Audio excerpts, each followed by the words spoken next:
Okay, I think we can get started. Welcome back, everybody. I'm Paul Glasserman, one of the co-organizers of the conference with Paul Tetlock, Harry Mamaysky, and Melina Denenbaum.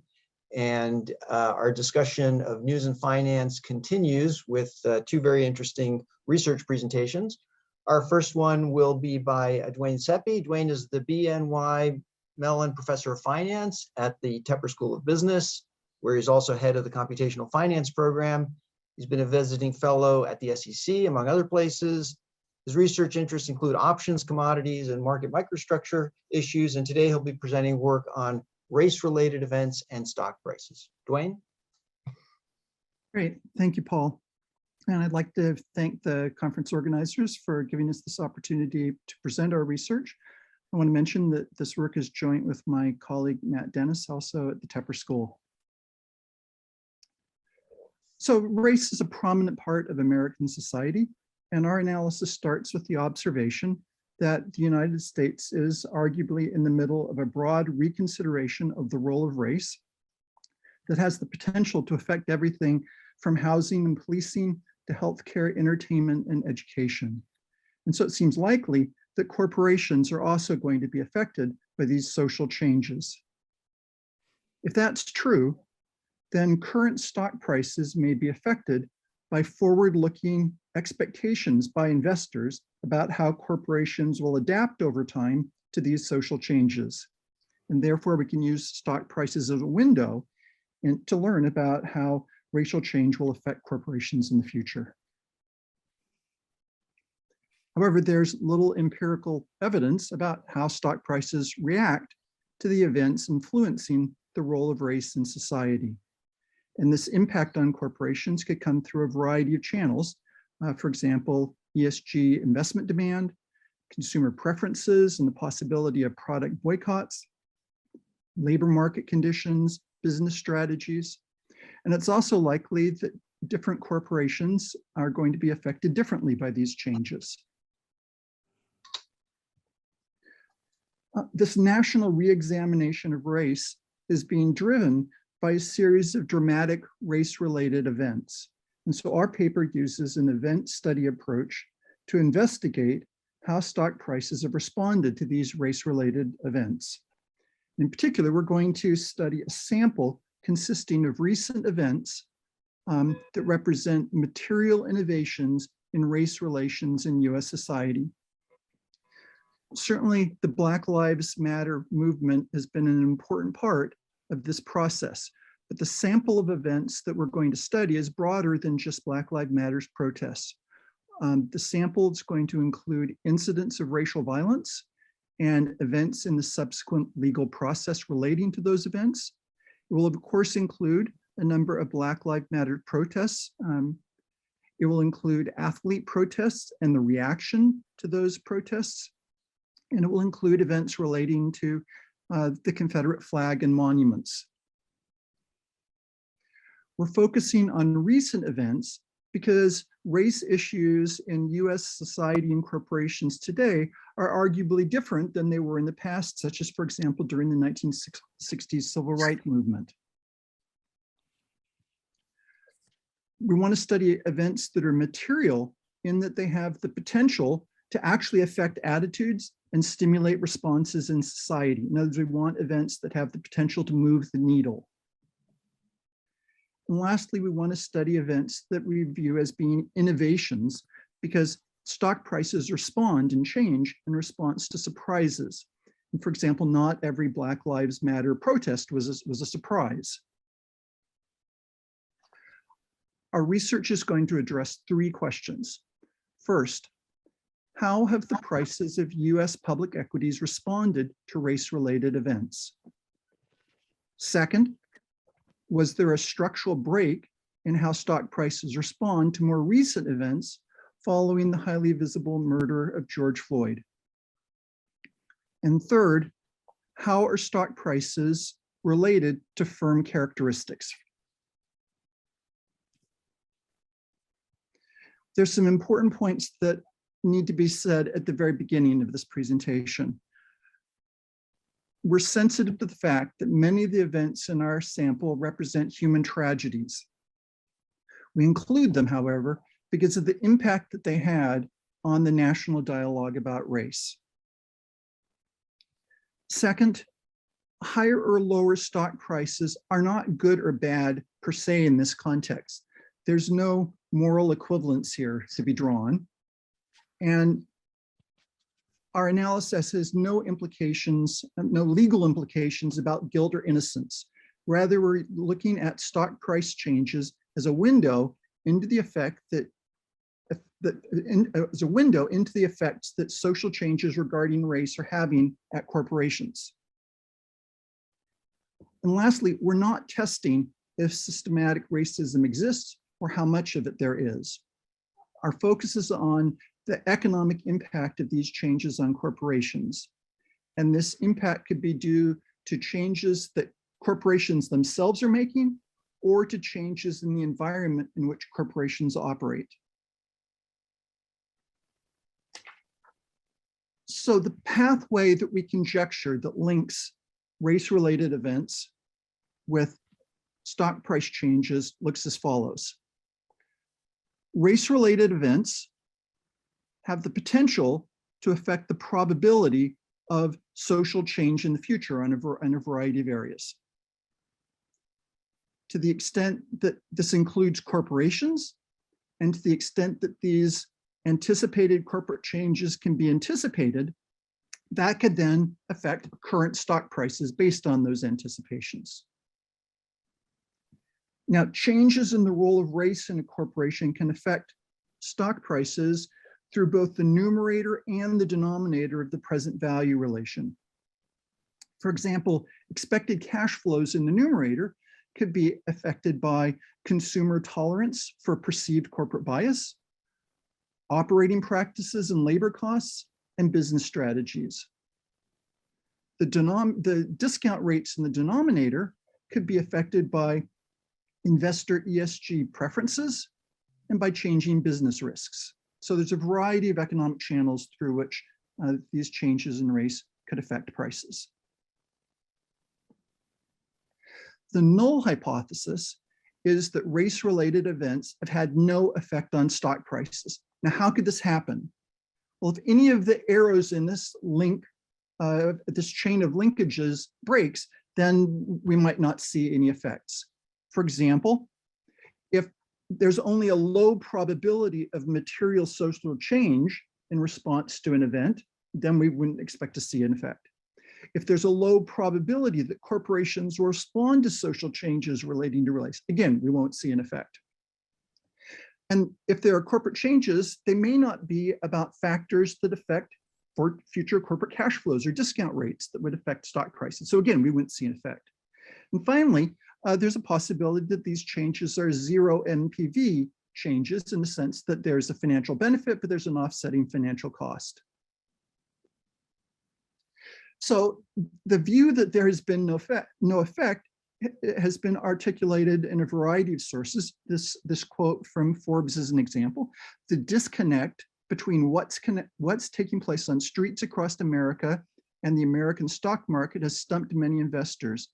Markets have a long history of looking beyond periods of social or political unrest, even when it seems impossible that stocks should be so diverse from world events.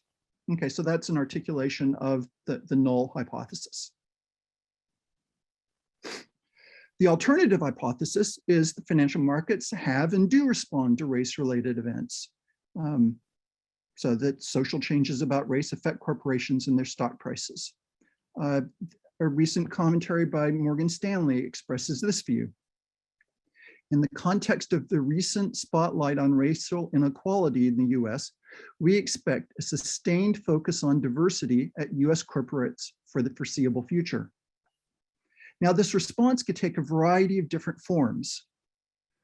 It might show up in broad-based stock indices, or it might be more firm-specific in its effects. And so it might show it in factor-adjusted abnormal returns for individual stocks. The effect might be detectable. The effect might be a directional response that we can measure in positive and negative returns, or it may be a affecting sort of absolute returns in the sense of if it's hard to identify directional effects, we can still identify and detect the arrival of information in the sense of daily volatility. Our analysis faces a number of measurement challenges, which we acknowledge.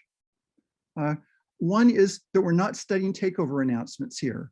The events that we're studying are steps along a process of social evolution, and any individual event is likely to have an incremental impact. And so we're looking for incremental effects in society, in corporations, and in stock price valuations, rather than the large effects that we see with takeover announcements and other major, more definitive events. Second, any sample of race-related events is going to consist of a mixture of what we can call progressive events and events that are reinforcing the status quo. That's all part of this process. Thus, signing events is going to be necessary in order to identify directional effects. And finally, there's a difference between the proximate effect of an event and its ultimate impact. And presumably, stock price valuations are driven by expectations about ultimate impacts. And again, that's going to be a challenge for us. There are a number of theories of bias that have been developed. I want to highlight a few. The first is Becker's taste-based theory, taste-based model, which argues that decision makers include a preference for discrimination in their utility function. And so they care about economic variables, and they have a direct preference for discrimination. And this can lead to distorted decision-making relative to an unbiased decision maker. There's also the accurate statistical bias model of Phelps and Arrow. In this model, decision makers are unfamiliar with characteristics of other racial groups, and as a result, face informational frictions. Recent work by Boren et al. Argues also for inaccurate statistical bias, whereby the beliefs of a decision maker might be distorted by stereotypes and inaccurate priors. And so as a result, we can have inaccurate updating. So these are three theories of bias that have been developed. Each of these, all of these have some common implications, which are going to be important for our analysis. The first is the bias is costly due to inefficient decision-making, whether that's because of a preference for discrimination or because of difficulties, informational frictions, or improper updating. And secondly, there are economic gains that are available from reduced bias. So let me give you a brief preview of our results.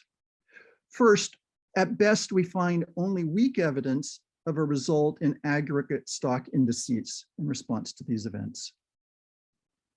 However, we do find that factor-adjusted abnormal returns from a three-factor Fromm-French model and the associated abnormal return volatility for individual stocks does react to these recent race-related events. In particular, we find a positive return associated with social change events and negative for events that reinforce the status quo. We also find evidence of a structural break in how the stock market reacts to race-related news following the murder of George Floyd in May of 2020. And we attribute this to an increased probability that there might be actual change both in society and in corporations.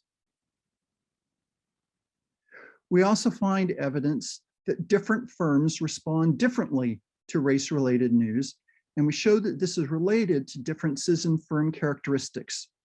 In particular, we find that it is amplified at firms with fewer Black senior managers, more EEOC race-related labor complaints, at firms that do not post about race on social media, and firms whose establishments are located in areas with fewer Black residents. In other words, the effects are stronger at firms that are less far down the curve in terms of race issues.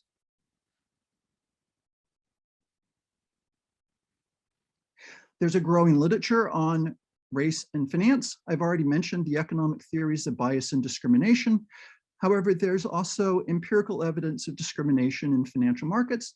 This takes the form of evidence of discrimination in access to capital by Black businesses and Black consumers, and also evidence of bias in analysts' target valuations of companies with non-white CEOs. There's also a large and growing body on ESG investing and asset pricing. Our contribution is that our paper is the first to study how prices in financial markets respond to changes in race and society. So in the rest of my presentation, I want to describe the race-related events that we study. I also want to describe other data that we use in our empirical design. And then I'll report some results first about empirical effects on stock prices, and then some results about the channels and through which this might be happening, and the firm characteristics that are associated with heterogeneous responses in different firm stock prices. So I already mentioned the importance of the Black Lives Matter movement in driving attention to these issues. It was started in response to the death of Trayvon Martin and the subsequent acquittal of George Zimmerman. The first major protests were in the summer of 2014 after the death of Eric Garner. And this might be the largest protest movement in US history, with over 60,000 protests and demonstrations over the past 8 years. About 6 to 10% of the US population said that they participated in a Black Lives Matter protest. And so the New York Times has an article that this New York Times quote describes the view about the importance of the Black Lives Matter movement. It looks like, for all the world, like these protests are achieving what very few do, setting in motion a period of significant, sustained, and widespread social political change. And so that's the context in which we're then asking, are race-related events affecting corporate valuations and corporations? Maybe informative to take a look at the daily counts of Black Lives protests over time. And one of the things that immediately leaps out here is the dramatic increase in protests following the highly visible murder of George Floyd. And this suggests the possibility of a structural change. And again, a change in the probability of actual change that might have valuation implications. If we look at weekly counts of firms with tweets that include DE&I terms, again, later in the sample, we see a large uptick in firms expressing an opinion about these issues. So our sample construction for race-related events looks as follows. We start with a list of terms connected with major events relating to race. The words Black Lives Matter, names of specific individuals associated with prominent race-related events, taking the knee, monuments. There's a variety of terminology that we have in this list. And then we search for articles using these terms in the Wall Street Journal between the beginning of 2014 and August 31st, 2020. The reason we end our sample in August 2020 is that this is before the start of the 2020, the fall of the 2020 presidential campaign. And we were concerned that issues of race in the context of the presidential campaign might be conflated and confounded with issues unrelated to race, like environmental policy and economic policy. And so we stopped at the end of August. We include an event in our sample if it appeared to be a substantial innovation relating to race in the US. Currently, the two authors independently reviewed events and made this determination. This is an aspect of the paper that we're trying to improve to make it more transparent and systematic. We also classified events as having proximate effects that are consistent either with social change or with the status quo.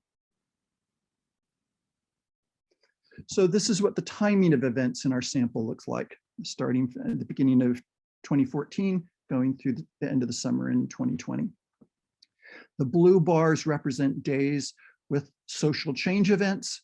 The red bars represent days with status quo events.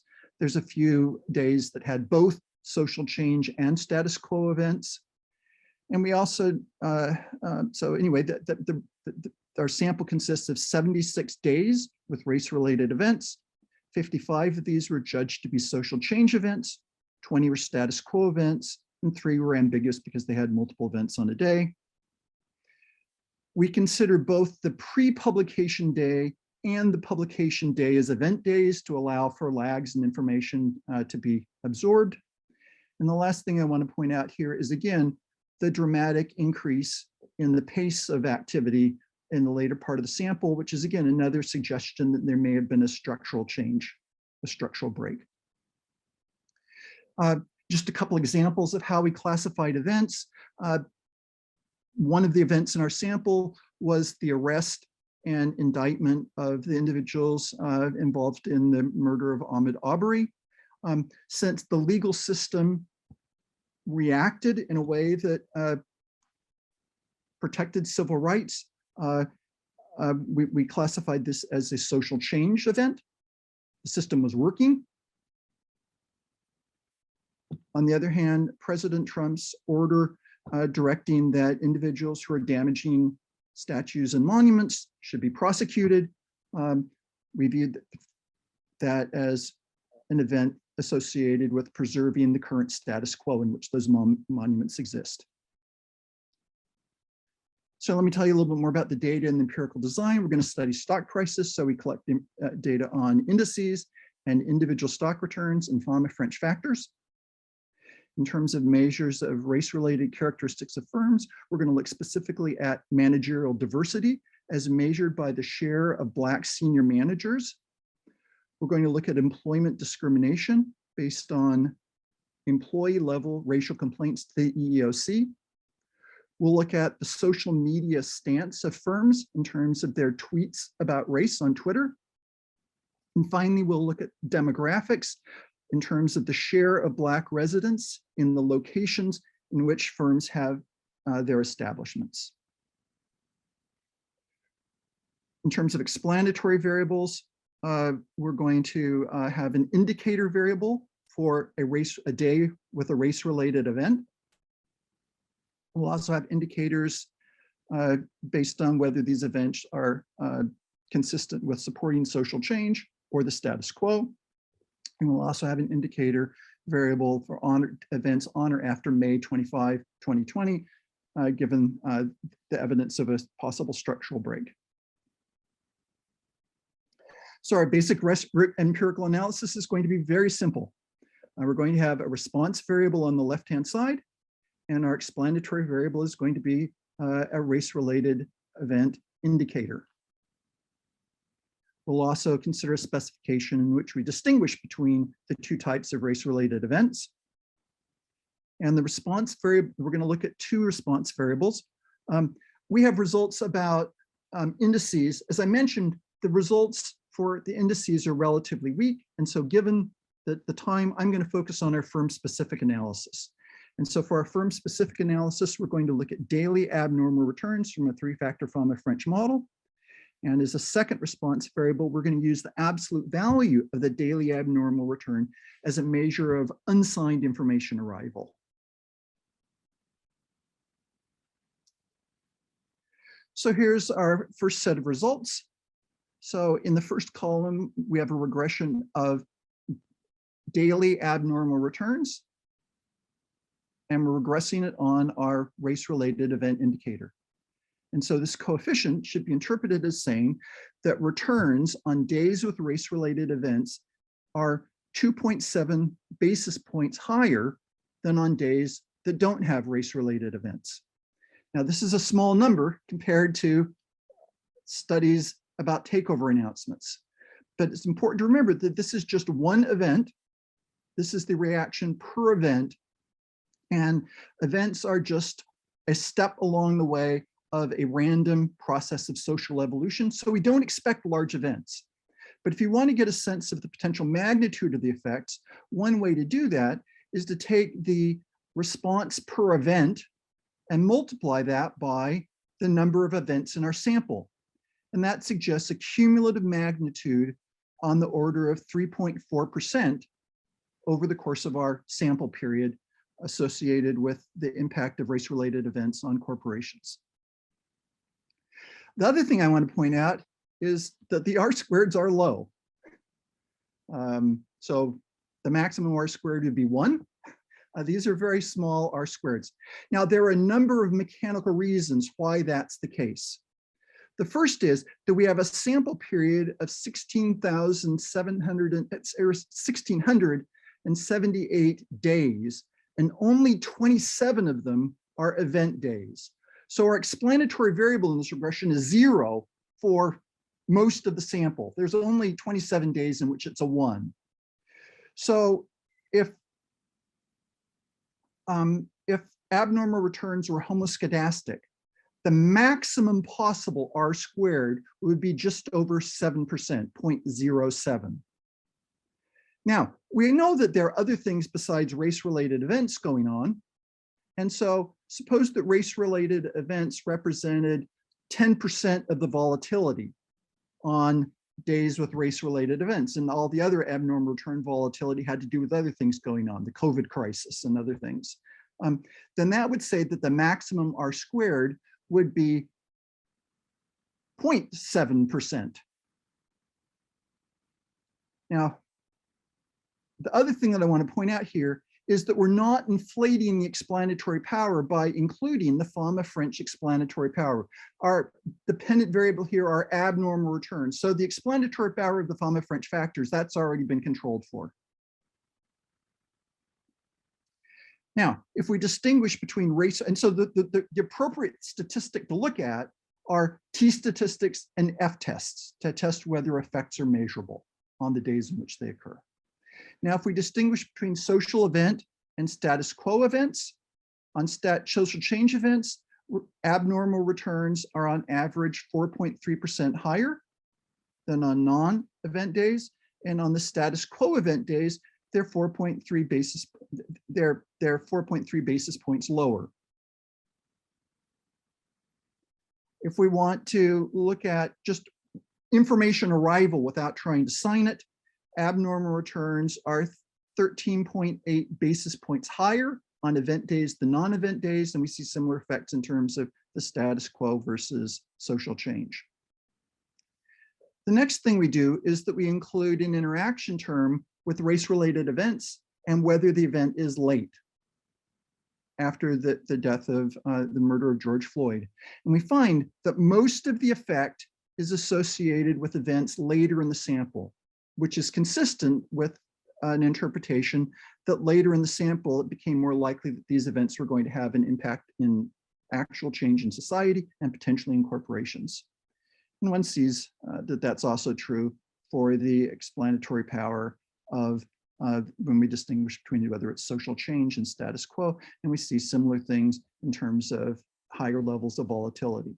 So we find evidence that there was a structural break. We do a variety of robustness tests, and the results carry through. So let me show you a little bit about our heterogeneous response results. The question here is, do abnormal returns and volatility differ across firms on days with race-related events? As a first pass, we take our regression and we include a separate response for each firm I. And given that the action all seems to be happening post May 25, 2020, we restrict the sample to that time period. And then we run an F test to ask whether these response coefficients for all the firms are equal. And we find that we can reject equality at the 1% level, both in terms of returns and race-related events and in terms of the classified events. If we plot histograms of the estimated coefficients, there is a wide range, both in terms of abnormal returns and in terms of the return volatility. And if we distinguish between the type of event, again, there's a lot of heterogeneity. And so my last question is, why is there this heterogeneity? Our last question is, why is this heterogeneity, and how is it related to firm characteristics? And so to test this, we're going to include an interaction term between race-related events and the different characteristics. The characteristics are managerial diversity, employment discrimination, social media stance, and demographics. There are at least two hypotheses for why how different firms might respond. One is what we'll call the well-positioned firm hypothesis. And this says that the response should be more positive for less discriminatory firms if there's a shift in product, labor, and financial markets favoring less discriminatory business models. An alternative hypothesis is the costly bias and external pressure hypothesis. And this says the response should be more positive for more discriminatory firms if external pressure from recent race-related events causes firms to improve on race-related issues and thus capture the economic gains from reduced costly bias that I mentioned earlier. And so it's an empirical question, what's driving the results. So if we look at managerial diversity, we see that firms that have less managerial diversity have higher returns on these pro-social change days. In other words, when society is arguably forcing corporations to reduce discrimination, firms that have more discrimination have larger returns. And there's also more volatility in those responses because these are the firms where there's uncertainty about what's going to happen. If we look at EEOC complaints, firms that have high EEOC complaints have lower returns on these status quo days because those are days in which social pressure to change is arguably being reduced. And so firms that are not going to be first to solve their race-related problems, and to the extent that bias is costly, that's bad news. If you look at firms that tweet on social media, those firms tend to have smaller returns in response to these pro-social change days than firms that don't tweet. And so that's consistent with the idea that there's a larger impact on firms that are less far down the curve. And finally, if we look at the demographics of the areas where companies have businesses, companies that have their establishments in low diversity locations tend to have, again, higher returns. This is only at the 10% level, so the results are a little bit weaker here on the social change days, which are creating social pressure to change. So in conclusion, we'd argue that there has been substantial evolution in attitudes about race over the past decade. We're the first study about responses of financial markets to race-related events. We find that race-related events significantly impact firm-specific returns and volatility, that this response was amplified following the murder of George Floyd, and that the effects are larger at firms with less diversity and more discrimination, which is consistent with this costly bias and external pressure hypothesis that social events are causing firms, or pro-social change events in favor of less discrimination and less bias are creating pressure for firms to reduce these costly forms of bias. So that's my presentation, and I look forward to any questions that anyone might have. Thank you, Duane. Thanks for a very interesting presentation and excellent timing. We definitely have time for questions.